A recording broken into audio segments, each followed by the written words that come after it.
The Egyptians thought this organ gave you all of your thoughts and emotions. The Greeks believed it was a house for your spirit, and the ancient Chinese thought it was the center for generating the feeling of happiness. So it took a while for the human race to understand exactly what the heart does, but we always seem to know it was one of the greatest contributors to our lives. The heart muscle is responsible for delivering life-giving oxygen and nutrients through the blood to every cell in the body, including all of the cells that make up the heart itself. The heart is fed by what's called coronary arteries. There are three major coronary arteries that feed the circulation, the blood, to the heart. The heart's beating continuously. It needs a continuous supply of oxygen and nutrients to keep the heart healthy. Obviously, it's important to keep those arteries clear of anything that might stop or slow down the blood's journey to the heart. But unfortunately, the arteries can become lined and therefore narrowed by plaque from cholesterol. If at some point the arteries are narrowed so much that blood can't pass through at all, then we have a serious medical emergency on our hands, or in our chests. So we have two kinds of blockages that can develop, one that's gradual and one that's more instantaneous. Now, if that blockage now suddenly almost completely obstructs the coronary artery, the pipe that feeds the heart, then the heart in that region is not getting enough nutrition. It's not getting enough oxygen, it's not getting enough sugar and metabolism that needs to live.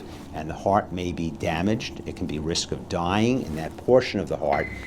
And that's what the word heart attack means, that heart muscle is being damaged from inadequate circulation at that moment in time. Now, you might think with a term as violent as heart attack that it would be fairly obvious if you were having one. Something akin to a knife being plunged into your chest, perhaps? A heart attack specifically has a lot of variety of symptoms that people may be aware of, some not aware. But the most textbook symptoms is uncomfortable tightness, heaviness, pressure in the chest, almost like somebody standing on your chest. It doesn't have to be extremely painful. That's a misconception. It can be, but more often it's just uncomfortable. And it's not going away. 5 minutes, 10 minutes, tried some antacids at home. Perhaps it's traveling down my left arm. Perhaps it's going to my neck. Maybe I feel a little clammy or sweaty as this is occurring, slightly nauseous. Those are the real warning signs that we want people to be aware of. When you recognize these symptoms, it's important to seek medical attention immediately. Don't try to sleep it off or power through it. Doctors need to get blood back to that heart within hours, or irreparable, possibly fatal damage can occur. And while you're on your way to get that medical attention, taking aspirin will help reduce your odds of dying from that heart attack. Aspirin prevents the clot that can occur at a ruptured plaque. So if you do have the misfortune of a plaque rupturing and becoming sticky, that may develop a clot to clog up a blood vessel. Aspirin reduces the stickiness of that area and modestly reduces risk. It's a simple, inexpensive, relatively safe thing to do for many, many people, but we don't recommend it for absolutely everybody, just people with any sort of risk. No one should rely on aspirin to bail them out of a heart attack. That'd be like expecting a handful of balloons to break your fall as you jump off your roof. Silly, right? Especially when there's so much you can do to keep from jumping in the first place.